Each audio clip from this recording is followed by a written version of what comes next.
Zacharie, chapitre 14.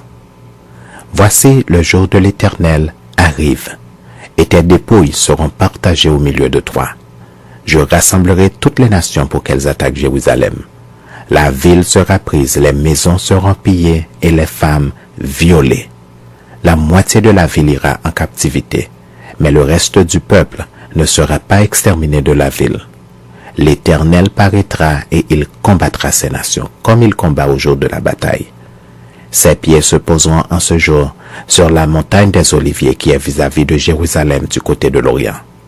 La montagne des Oliviers se fendra par le milieu, et à l'Orient et à l'Occident, et il se formera une très grande vallée.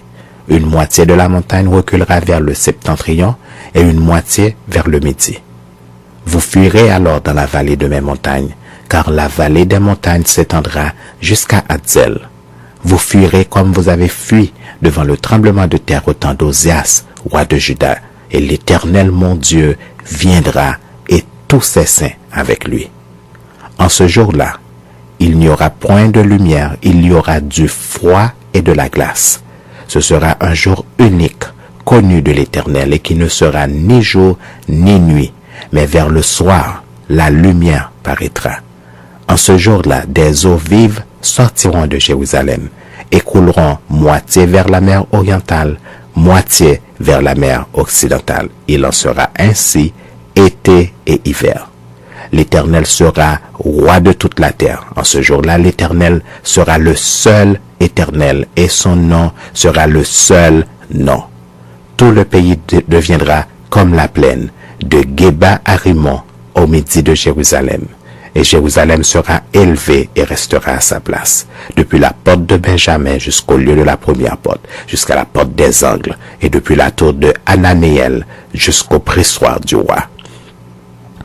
On habitera dans son sein, et il n'y aura plus d'interdit. Jérusalem sera en sécurité. Voici la plaie dont l'Éternel frappera tous les peuples qui auront combattu contre Jérusalem. Leur chair tombera en pourriture, tandis qu'ils seront sur leurs pieds. Leurs yeux tomberont en pourriture dans leurs orbites, et leur langue tombera en pourriture dans leur bouche.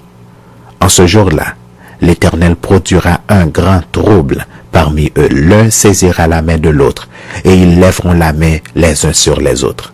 Juda combattra aussi dans Jérusalem, et l'on amassera les richesses de toutes les nations d'alentour, l'or, l'argent et des vêtements en très grand nombre. La plaie frappera de même les chevaux, les mulets, les chameaux, les ânes et toutes les bêtes qui seront dans ces champs. Cette plaie sera semblable à l'autre.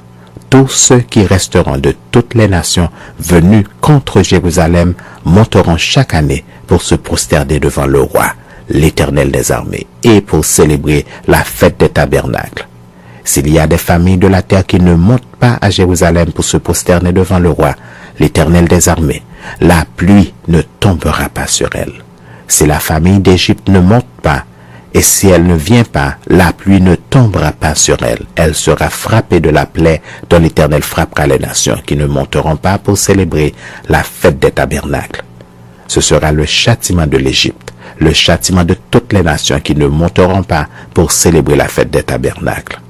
En ce jour-là, il sera écrit sur les clochettes des chevaux, sainteté à l'Éternel, et les chaudières dans la maison de l'Éternel seront comme les coupes devant l'autel. Toute chaudière à Jérusalem et dans Juda sera consacrée à l'Éternel des armées.